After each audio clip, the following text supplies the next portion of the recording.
Тараздың дәл орталығы қоқыстан көз ашпай тұр. Жақында ғана бой көтерген көне Тараз тарихи мәдени орталығында, яғни бұрынғы көк базар орны бүгінде қоқыс үйіндісіне айналыпты.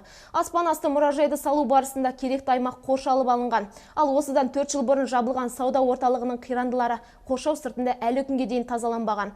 Мұндағы санитарлық жағдайды айтпағанда, қазір ойын алақайына айналған жер балалардың денсаулығына қауіпті. Қала сәнінің сиқын қашырған қоқыс сан жылдан бері неге тазартылмай жатыр? Көк базар орнының көркін келтіруге кім жауапты? Қолаңсыз ис қолғаны қапты. Тастар, үйілген құмдар, сан түрлі тұрмыстық және құрылыс қалдықтары. Мұның бәрі көне Тараз тарихи мәдени орталығының маңында шашылып жатыр. Осыған байланысты бассыздыққа бейжай қарап отыра алмаған қала тұрғындары дабыл қағуда. Қаламызда тек атқамінерлер жүріп өтетін жолдарды ғана жөндейді, тазартады. Қазірдің өзінде бұл жер атжалмандар мен тышқандардың орнына айналды. Жасыл Тараз мекемесі қалдықтар үйіндісінің арғы шет жағынан тазалық жұмыстарын бастап еді. Бірақ бері қарай көліктердің өте алмайтындығын айтты. Ол да кейін тоқтап қалды. Бұл қоршаудың ар жағы аспан асты мұражайына айналып жатыр. Ал дәл түбінде мына қоқыс үйіндісі орын алған. Осының салдарынан балаларда түрлі ауруға душар болып отыр. Бірнеше рет әкімшілікке шағымдандық, дегенмен ешқандай шара қолданбады. Бұл жерге тазалық сақтау мекемелердің келгенін ешқашан көрген емеспін. Бұл уже зеленый базар қалай жабылды, содан бері әлі жатыр бұл жер әлі. Бір адам кіріп уже тазалауға ниеттері де жоқ.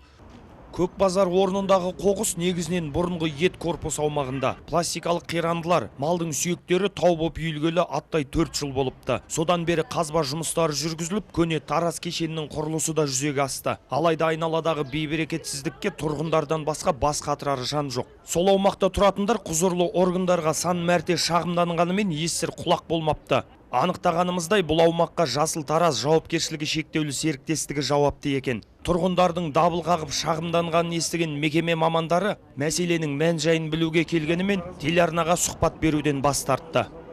Кімге қайсысы жауап береді, ешкім білмейді, непонятно деп отыр ғой бәрі. Әйтсе ол мына жерде десе, тазалық тастауға шама жетеді ғой, ертең тығамыз, ел тастай береді, ойларына кейін істейді. Ескіден шөбін орып әкеліп тастай салады ол. Ол қашан алады? Ол жатады, әкім өтеді, табас өтеді, мұсыр жатады, мен тек білейін. Күніге мысалы бүйтіп жүрсең, 295, 300-ге тарта точка бар. Бір күнде оның бәрі бүйтіп апқат ете алмаймын ғой.